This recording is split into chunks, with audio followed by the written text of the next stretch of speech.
Hi hello नमस्कार. मी प्राजक्ता. माझ्या नवीन YouTube चॅनलमध्ये आपल्या मनापासून स्वागत. आज आपण कढी पकोड्यांची रेसिपी पाहणार आहोत. त्यासाठी आपण लागणारे साहित्य पाहूया. सुरुवातीला आपण पावशर दही घेतलेले आहे, ते फेटून घेतलेलं आहे. आणि जे भजी बनवणार आहोत त्याच्यासाठी आपण बेसन पीठ घेतलेले आहे, छोटी एक वाटी. आपण भज्यासाठी लागणारे साहित्य पाहूया. एक कांदा कट करून घेतलेला, कोथिंबीर, हळद, धने जिरे ओवा पूड आणि मीठ. आणि कढीसाठी लागणारे साहित्य पाहूया. लसूण, हिरवी मिरची आणि अर्धा इंच आलं, कढीपत्ता, गूळ, फोडणीसाठी जिरे, मोहरी, मीठ आणि हळद. आता आपण रेसिपीला सुरुवात करूया. सुरुवातीला आपण ठेचा बनवून घेणार आहोत. त्याच्यासाठी मिक्सरचा जार घेतलेला आहे. त्याच्यामध्ये आपण जे हिरव्या मिरच्या घेतलेल्या आहेत, ते लसूण, अर्धा इंच आलं, आपण त्याचा मिक्सरवरती ठेचा बनवून घेणार आहोत.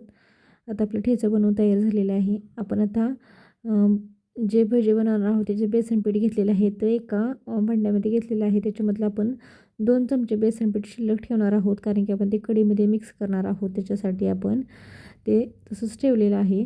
आता आपण ह्या बेसन पिठामध्ये धने व जिरे पूड, चवीनुसार मीठ, हळद आणि भरपूर अशी कोथिंबीर, उभा चिरून घेतलेला पातळ असा कांदा, तो आपण हाताच्या साहाय्याने छान असा मोकळा करून त्याच्यामध्ये घालून घेणार आहोत. आणि हे सर्व मिक्स करून घेणार आहोत. सुरुवातीला आपण कोरडेच मिक्स करून घेणार आहोत. त्याच्यानंतर आपण त्याच्यामध्ये थोडंसं पाणी घालून आपण घट्ट असं त्याचं बॅटर मळून घेणार आहोत.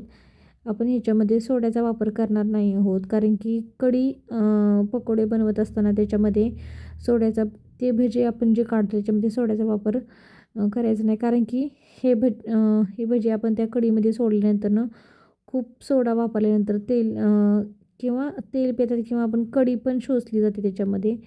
त्यामुळे याच्यामध्ये आपण सोडा वापरणार नाही आहोत. आता आपले बॅटर छान असं मिक्स करून झालेलं आहे. आपण आता त्याचे भजे बनवून घेणार आहोत. आपण कढईमध्ये तेल घातलेलं आहे. तेल छान असं गरम झालेलं आहे. त्याच्यामध्ये आपण छोटे छोटे आपण त्याचे पकोडे बनवून घेणार आहोत. तुम्ही मोठे पण बनवू शकता, पण आपण छोटेसे बनवून घेणार आहोत.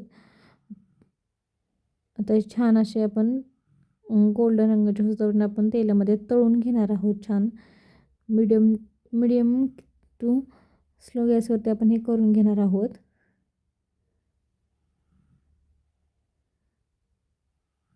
अधूनमधून आपण हे पलटी करून घेणार आहोत. तुम्ही पाहू शकता आपले पकोड्यानं भज्यांना छान असा सोनेरी असा गोल्डन कलर आलेला आहे. तर आपण हे काढून घेणार आहोत.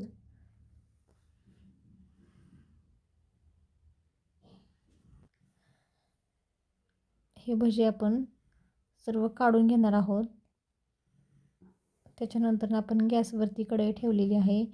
त्याच्यामध्ये तेल घालून घेतले. तेल छान गरम झालं की आपण त्याच्यामध्ये 1 चमचा मोहरी, 1 चमचा जिरं, मोहरी छान तळतळली की जिरं छान फुललं की आपण त्याच्यामध्ये कढीपत्ता घालून घेणार आहोत फोडणीसाठी. कढीपत्ता छान असा तळतळला की आपण त्याच्यामध्ये जो आपण ठेचा बनवून घेतलेला आहे आलं लसूण हिरवी मिरचीचा, तो घालून छान आपण परतून घेणार आहोत. तो छान परतून झालं की आपण त्याच्यामध्ये जे आपण हळद घेतलेली आहे, अर्धा चमचा ते हळद घालून झाल्यानंतर पुन्हा एकदा आपण मिक्स करून घेणार आहोत. आणि जे आपण दही घेतलं होतं फेटून, ते मिक्सरच्या जारमध्ये ते घालून आपण ते पुन्हा एकदा आणखीन फेटून घेतलेलं आहे पाणी घालून. त्याच्यानंतर ते आपण त्या फोडणीमध्ये ते दही घालून घेणार आहोत. त्याच्यानंतर भरपूर असं पाणी तुमच्या आवश्यकतेनुसार तुम्ही घालू शकता. आपण एक ग्लास पाणी घातलेलं आहे. त्याच्यानंतर गूळ घातलेला आहे. आपण कढी आपण दह्याचे बनवत आहोत, त्याच्यामुळे थोडासा आंबटपणा त्याच्यामध्ये असतं, त्यामुळे आपण गूळ घातलेला आहे. आणि आपण जे 2 चमचे बेसन पीठ घेतलेलं आहे त्याच्यामध्ये पाणी घालून आपण त्याची स्लरी बनवून घेणार आहोत. आणि ती स्लरी आपण त्याच्यामध्ये आपण कढीमध्ये घालून घेणार आहोत. त्याने कढी छान असं एक सारखं कढीचं टेक्स्चर येतं. त्याच्यामुळे आपण त्याच्यामध्ये बेसन पीठ पण वापरणार आहोत थोडंसं. आणि आपण ही कढी सतत अशी हलवून घेणार आहोत. हलवून घेतल्यानंतर ही कढी सतत हलवल्यानंतर आपली कढी ही फुटत नाही. त्याच्यामुळे आपण ही कढी एकसारखी हलवून घेणार आहोत. जोपर्यंत कढीला उकळी येत नाही तोपर्यंत आपण ही कढी अशीच हलवून घेणार आहोत. आपण ही कढी 4 ते 5 मिनिटं अशीच हलवून घेणार आहोत, जोपर्यंत त्याला उकळी येत नाही तोपर्यंत. आता आपल्या कढीला छान अशी उकळी आलेली आहे, तुम्ही पाहू शकता.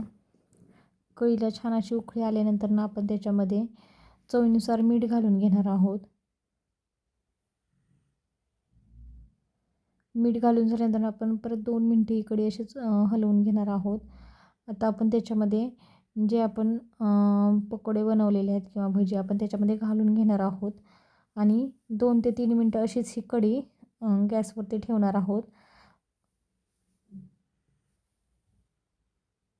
आता आपले वरून त्याच्यावरती कोथिंबीर घालून घेणार आहोत आणि आता आपली कढी पकोडीची रेसिपी तयार झालेली आहे. तुम्हाला जर व्हिडिओ आवडला असेल नक्की लाईक करा, शेअर करा आणि सबस्क्राईब करा.